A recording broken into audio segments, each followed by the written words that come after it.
আমার পাশে এক মেয়ে বসে পরীক্ষা দিছিল।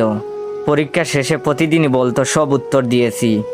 আমাকে জিজ্ঞেস করলে মান সম্মানের খাতিরে বলতাম আমিও সব উত্তর দিয়েছি। শেষ পরীক্ষায় মেয়েটা বলল গোল্ডেন না থাকলেও অন্তত 100% A+ থাকবেই। আমিও কম কিসে। আমি বললাম আমার গোল্ডেন টাকার কথা।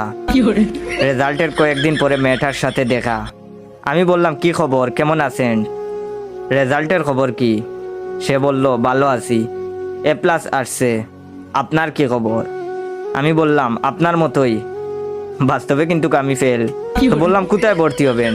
সে বলল আশা তো আছে ঢাকা বিশ্ববিদ্যালয়। আপনার? আমি বললাম ইনশাল্লাহ বুয়েট অথবা বুটেক্স। সে বলল ওকে, ভালো থাকেন। আমিও বললাম ওকে। দুঃখের কপাল, পরের বছর আমি পদার্থবিজ্ঞান আবার পরীক্ষা দিতে গিয়ে দেখি সেই মেয়েটা আমার আগে এসে বসে আছে পরীক্ষা দেওয়ার জন্য।